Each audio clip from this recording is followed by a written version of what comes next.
You think Biden is not alive right now? No, the guy that's doing the stand-up job of trying to wake people up is an actor wearing a mask. This video is funny, but also very sad. Here we have the good liars who, if you don't know who they are, check them out. They go and troll right-wing rallies, Trump rallies, etc. to expose just how big the lunacy fringe in the Republican Party has grown. There's several different people playing Joe Biden at this point. So here they are at a rally in Ohio talking to, I guess, voters and Republican supporters about what they really think about Joe Biden. And this woman has a pretty harebrained theory. And then when he fell up the stairs going on the airplane, I myself think that was Jim Carrey. I've heard that he was one of them.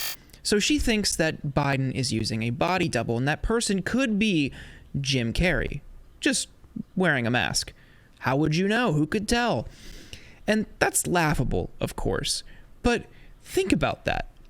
Think about that critically. First, just by looking at Joe Biden, you can tell that's really him. He is much slower than his former self, and he's very inarticulate lately. That's just a sign of aging. He might have cognitive issues. So she says it's really Jim Carrey wearing a mask trying to wake people up. Have you seen Joe Biden speak lately? He puts crowds to sleep. But also, even funnier than that, Jim Carrey's Joe Biden impression was so bad, he got replaced on SNL. Wait. You think that Jim Carrey was wearing a mask and was the acting president? Being silly by falling up the stairs 3 different times. But all right, it's obviously not that big of a deal. It's kind of funny, but what's really behind this? Notice she says, "That's what I heard." So she got this from someone else. We can reasonably assume she got that from social media. And that's a big problem, especially in propagating conspiracy theories. People believe anything. And it's why we've seen conspiracy theories like the Flat Earth movement grow in recent years, despite it being very easy to prove definitively that Earth is not flat. And it really boils down to why people believe conspiracies in the first place. The world is really complicated.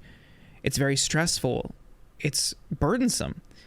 And a lot of people just want simple explanations to make sense of it all. And that's why they gravitate to conspiracy theories in the first place. It's why people will believe that the Earth is flat. And that's why so many people refuse to believe the COVID vaccine was good for them, despite Trump himself going on Fox and saying it's important that people get vaccinated. I would recommend it, and I would recommend it to a lot of people that don't want to get it, and a lot of those people voted for me, frankly. Trump takes credit for the vaccine.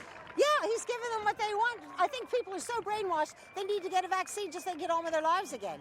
People will advocate against their own best interest if it helps them make sense of the world. And that's really sad.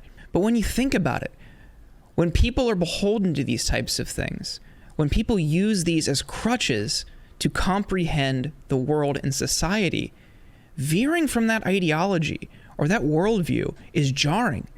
And that's why they keep doubling down on even more crazy theories.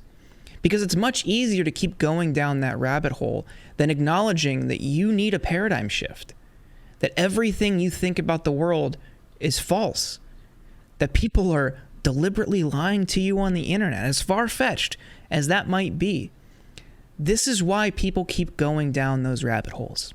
This is why they ultimately buy into the most insane conspiracies you could ever hear of.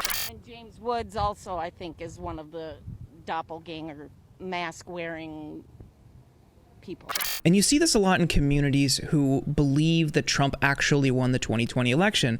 And there's a big overlap with people who supported the actions on January 6th. They were so beholden to that idea that there was a grave injustice that they stormed the Capitol.